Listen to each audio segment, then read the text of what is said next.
the real fun of Episode 3 is the fact that it connects all the dots. Finally, you can see how Episode 1 relates to Episode 6 and how they all come together. A lot of people that have followed the Star Wars saga over these years will obviously be interested in how Anakin becomes the man in the suit. And action! I'm not the Jedi that I should be. I want more, but I know I shouldn't. And cut. I think you can be a little bit more stronger on that, not moody. And I think when you say, I want more, but I know I shouldn't, you can turn away. I want more, but so you say, so when you're saying, I know I shouldn't, you're turning away. I know I shouldn't. And you gotta remember, this is one movie, and it's meant to be seen 1 through 6. So I think when you watch the actual movie in order, the story will become very clear that Anakin is the chosen one. You refer to the prophecy of the one who will bring balance to the Force. You believe it's this boy? And even when Anakin turns into Darth Vader, he is still the chosen one. When you're a kid, you know, he's the pinnacle of all evil. There is that mystery there, you know. He is a man behind a mask. And up until now, we didn't know who that man was. So it allows, you know, the audience to really instill their own imagination into that character and make that evil whatever they want it to be. Commander, tear this ship apart until you found those plans and bring me the passengers. I want them alive. There will be more depth, though, to that evil because it's not a conscious, you know, choice that he's made. Darth Vader became such an icon in the first film, Episode 4, that icon of evil sort of took over everything, much more than I intended. If it had been one movie, that wouldn't have happened. He would have been revealed to be this pathetic character at the end of the movie. But now, by adding Episodes 1, 2, and 3, people begin to see the tragedy of Darth Vader as what it was originally intended to be. You are part of the Rebel Alliance and a traitor. Take her away! And I like the idea that the person you thought was the villain is really the victim. And that the story is really about the villain trying to regain his humanity. It becomes really the story of Darth Vader's redemption. The sort of transition into the dark side was where I was wanting to go from the very get-go. And I wasn't really sure at the time why I was being asked to pull back, but, you know, now I understand it's because it, you know, it has to take place at very specific points in this film. There's always this good in you at this point. The good part is saying, what am I doing? And the bad part is saying, I'm doing this for Padme, I'm doing this for us, and it'll be better for the universe, it'll be better for everybody. You know, but there's always this little part in you is saying, what am I doing?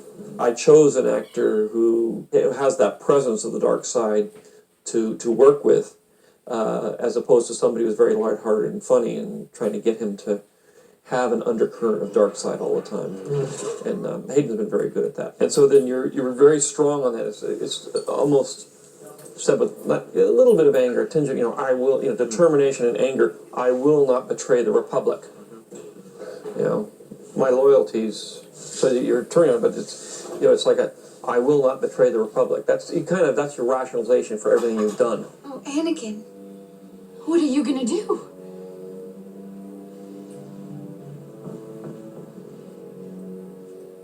I will not betray the Republic. Nobody who's evil thinks of themselves as evil. My loyalties lie with the Chancellor. They always believe they're doing good, even though they're not. And so it's a matter of how does a person who is good turn to becoming an evil person. Well, he is under a lot of stress, Arthur.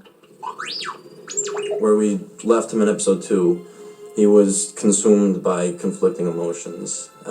His love for Padme, a resentment of his Jedi obligations, the restrictions that placed on his life, a feeling that he was being held back, a lust for power, which was really magnified by his mother's death, and a fear, which is important, a fear that such an occurrence could happen again. As a very wise man once said, Fear is the path to the dark side. Fear leads to anger. Anger leads to hate. Hate leads to suffering. When we find him in episode 3, he's still very much enveloped by these same tormenting feelings that, the Jedi aren't affording him enough respect. You are on this council, but we do not grant you the rank of master. What? Very prominent, rising disillusionment. You know, as you start complaining, there's got to be a little bit of anger behind it, a little bit of frustration. Okay. And action. Sometimes I wonder what's happening to the Jedi Order. I think this war is destroying the principles of the Republic. This war represents a failure to listen. Now you're closer to the Chancellor than anyone. Please ask him to stop the fighting and let the diplomacy resume. Don't ask me to do that. His life has become more complicated, and this all culminates into an anger, compounded by changing relationships with both Palpatine and Obi-Wan. I mean, he begins to question the Jedi as a whole, but especially Obi-Wan. Anakin's relationship with Palpatine is one of deference and seduction. He lures Anakin into a very impressionable state. I have rewritten, I spent the whole weekend rewriting the scene between you and Palpatine, where you turn. Yeah? And I've added some more to that. I've stretched it out a bit and made it a little bit, given you a little bit more to go on in terms of him pulling you in. I hope you trust me, Anakin. Of course. I need your help, son. He pulls each string with such charming yet evil precision.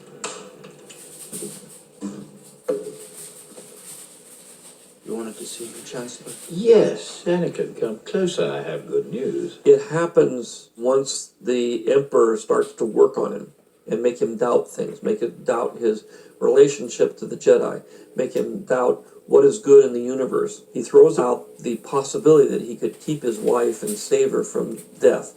These are all seduction things, which causes a great deal of turmoil in Anakin. He had such a knowledge of the dark side.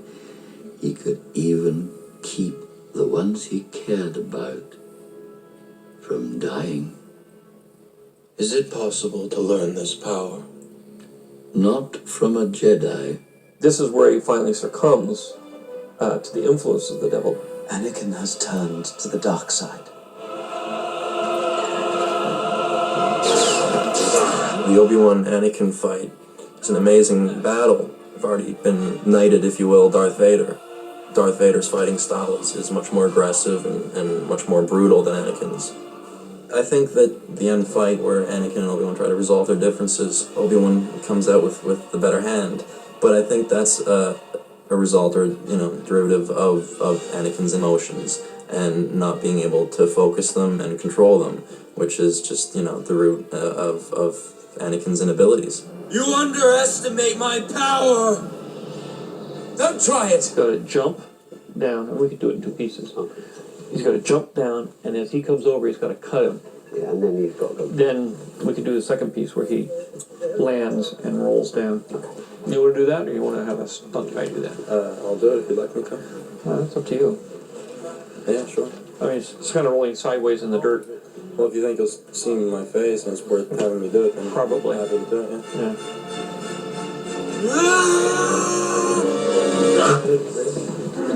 Roll over, take 4, big mark. And action! Don't ask me, Anakin! Said you would destroy the Sith, not join them! And cut! You do that little turn and you look back. If we move more of it as you were going up the hill, so that if he does, when he bursts into flames and stuff, it's not like you're standing right next to him. It's important in the end that you see the physical transformation of Anakin into this burnt up crisp, because that's the suffering he had to live with for the rest of his life. To me, I really wanted to show that there was some severe damage. There was a lot of stuff, a lot of bad stuff had happened to him, and that had kind of formed him. Vader's experiences have formed him into what he becomes. We get to do stuff that I've basically been imagining since I was a kid. So this is the burnt Anakin stroke Vader makeup on Hayden Christensen, and this is what's going to bridge the transformation between Anakin and Darth Vader. My God! Look at this. Oh, God! What's really freaky is that your eyebrows and your eyes, that you're in there. It's the one that's a scene all the fans are waiting for. Yeah. They're going to come out of that pit looking like this. Yeah. Another prosthetic was my first time, having to, be burned. Slide down this way, keep coming down, and then you're going to put your feet up here. Yeah, up there and down.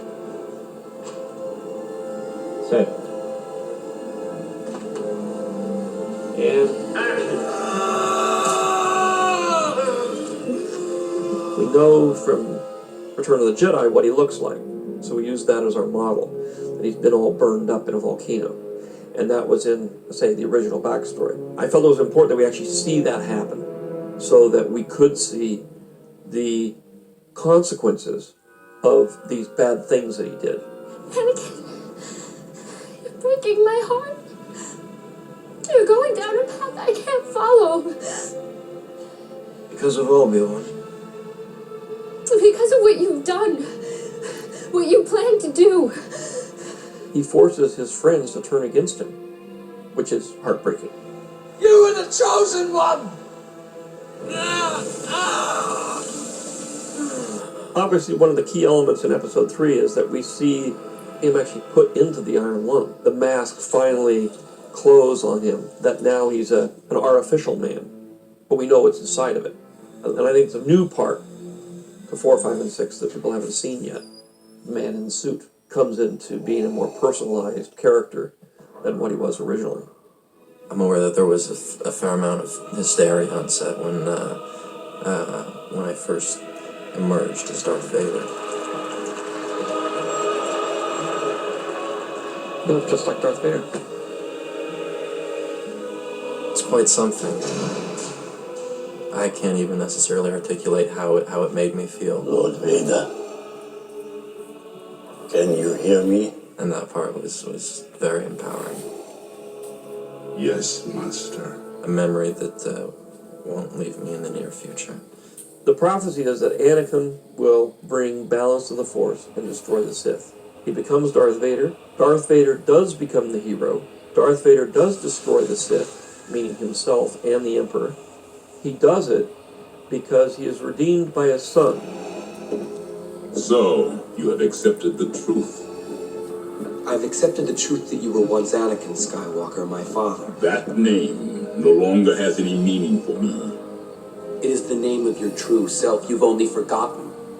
I know there is good in you. So the prophecy is true. And by doing that, he redeems himself and goes from being Darth Vader back to being Anakin again.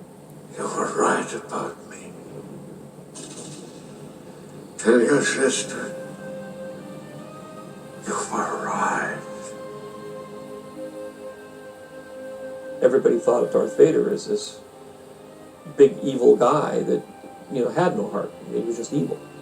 But in the end, it's not that at all. And here's a guy who has lost everything.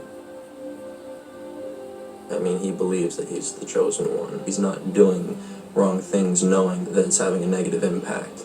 So there's that sort of naivety to him now that wasn't there before. And it makes him more human in a lot of ways.